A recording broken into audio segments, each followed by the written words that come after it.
तो यार आपने अपने बचपन में कार्टून तो बहुत सारे देखे होंगे, लेकिन इन कार्टून के पीछे ऐसे डार्क थ्योरीज भी छिपी होती हैं जिन्हें जानकर तुम्हारा होश ही उड़ जाएगा। तो चलो जल्दी से अपने खाने पीने की व्यवस्था कर लो, क्योंकि इन डार्क थ्योरीज को जानने में बहुत मजा आने वाला है। तो यार बचपन में ही तुम लोगों ने कई बार सोचा होगा कि आखिरकार नोबिता डोरेमोन मिलने के बावजूद भी इतना बेवकूफ कैसे है। लाइक हर बार जीरो लाता है। भाई मैं चाहे गाना भी पेपर में लिख कर आ जाऊँ, कम से कम 6-7 मार्क्स तो मिल ही जाते हैं, फिर नोबिता को जीरो कैसे मिलता है। और अगर नोबिता के अलावा डोरेमोन और किसी के पास भी होता तो वो डोरेमोन की गैजेट्स का कितना सही तरीके से यूज करता। जैसे एनीवेयर डोर से सीधा स्कूल चला जाता, नो सर की बक बक और झकझक। भाई डेकी सुगी की तो बात ही रहने दो, सुनियो को ही तुम देख सकते हो, वो कितनी स्मार्टली से डोरेमोन को लालच देकर उसके गैजेट्स को यूज करता है। अब ये सब क्वेश्चंस बचपन के दिनों से ही हमेशा मेरे दिमाग में घूमते रहते थे, लेकिन जब मैंने इसके बारे में ध्यान से सोचा और कई एपिसोड्स एंड मूवीज की सारी स्टोरीज याद की, और साथ में जब जापान के कुछ थ्योरीज को भी पढ़ा, तो गौर किया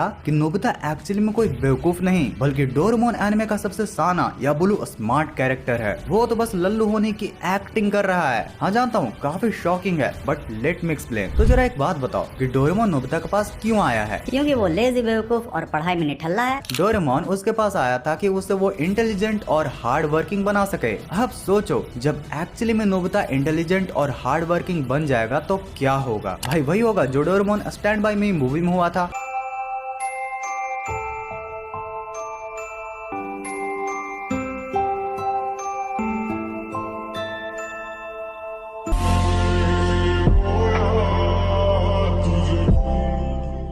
डोरेमोन उसे छोड़कर अपने 22nd सेंचुरी में वापस लौट जाएगा। अब अगर तुमने थोड़ा भी डोरेमोन देखा है तो तुम्हें पता होगा कि डोरेमोन की पूरी सीरीज में सबसे ज्यादा इमोशनल कैरेक्टर हमारा प्यारा नोबिता ही है। उसे अगर दो ऑप्शन मिले कि हमेशा जीरो लाते रहो वरना डोरेमोन तुम्हें छोड़कर चला जाएगा, तो वो हमेशा जीरो लाने के लिए रेडी होगा। इसलिए जब तक डोरेमोन और उसके फ्रेंड्स की लिटरली जान तक बात नहीं आती है, नोबिता अपने real improved intelligence and powers को किसी को नहीं दिखाता। और यही हमें बार बार मूवीज में देखने के लिए मिलता है। हर बार मूवीज में जब सब हार रहे होते हैं, तब नोबिता अचानक से जिगा चैट का जीजा बनकर सारे विलन्स के नाक में दम कर देता है। अब तुम ही बताओ कि how is this even possible कि एक 0 नंबर लाने वाला बच्चा गैलेक्सी के सबसे खतरनाक विलन्स के लिए खलनायक बन जाता है। वेल तुम्हारा इस बारे में क्या ख्याल है, मुझे कमेंट्स में जरूर बताना। तो अब बात करते हैं शिनचैन की। यो तो हमने बचपन में उसको कॉमेडी की वजह से देखना शुरू किया था, लेकिन अब आपने भी गौर किया होगा कि शिनचैन की बीते कुछ सालों में शिनचैन के काफी ज्यादा डार्क हॉरर एपिसोड्स आने लगे हैं। और सिर्फ हॉरर एपिसोड्स ही नहीं, इन कुछ सालों में शिनचैन के हॉरर स्पेशल मूवीज भी आए हैं। जैसे 2021 की school mystery the flowers of Tinkaso academy, जिसमें एक बोर्डिंग स्कूल में एक मिस्टीरियस बाइटिंग घोस्ट की वजह से बच्चे अजीब बिहेव करने लगते हैं। इसमें वैम्पायर्स और घोस्ट का एक डार्क एटमॉस्फेयर बनाया गया है। वहीं लेटेस्ट मूवी के लिए इन दिनों super strange Myokai monster vacation scheduled है, जो जापान में 31 जुलाई 2026 को रिलीज होगी, जिसके अंदर हमें हैरी के बचपन के गाँव और उनके हॉरर चीजें, जैसे हमारे गांव में भूत के साथ चुड़ैल होते हैं, वैसे ही जापान में योकाइज होते हैं, और इस मूवी में उन्हीं के स्टोरीज दिखाया जाएगा। पर यारो इन्हीं सब सिचुएशन से एक बड़ा सवाल तो ये आता है कि आखिर धीरे धीरे जैसे शिनचैन पुराना होता गया, वो उतना ही डार्क और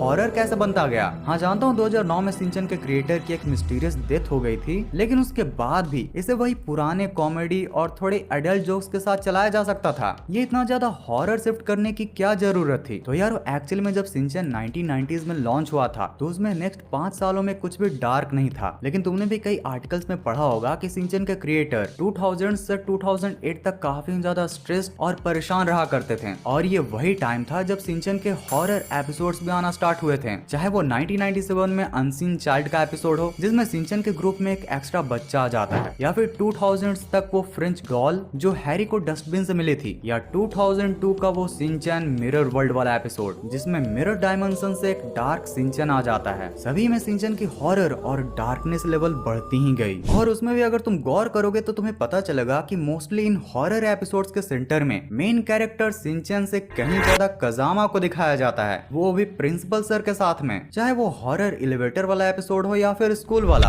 अब जब मैंने इसी पर रिसर्च करना स्टार्ट किया तो मुझे इंडिया में इसके बारे में तो कुछ खास नहीं पता चला, लेकिन जब कुछ जापानीज आर्टिकल्स को पढ़ा तो कुछ थ्योरीज ने लिटरली मेरे दिमाग की बिल बजाना शुरू कर दिया। एक्चुअली में इन थ्योरीज में कजामा का जिक्र काफी हुआ है। कई कहते हैं कि ये शिनचैन स्क्वाड का सबसे करियर ओरिएंटेड और सीरियस बंदा है, इसलिए जरा सा भी गड़बड़ होने पर इसके मन के डर किसी हॉरर एपिसोड की शक्ल ले लेते हैं। डिस्कशन में कई लोग ये भी कह रहे थे कि इन सब के बारे में प्रिंसिपल सर को भी पता है और वो कजामा के साथ शिनचैन के बाकी मेंबर्स का भी डर दूर करना चाहते हैं, इसलिए उन्हें एक से एक डरावनी कहानियां सुनाते हैं और उनका हिस्सा भी बनते हैं ताकि बच्चे उन ख्यालों से यूज्ड टू हो जाएं और धीरे धीरे उनका डर खत्म हो जाए। भाई अगर ये सच है तो मैं तो कजामा के डॉल मोपे की डार्क वर्जन एपिसोड का वेट कर रहा हूँ। भाई उसमें कजामा का क्या ही हाल होगा, क्योंकि नैनी वाले हॉरर रैबिट एपिसोड आज भी शिनचैन के फैंस का फेवरेट बना।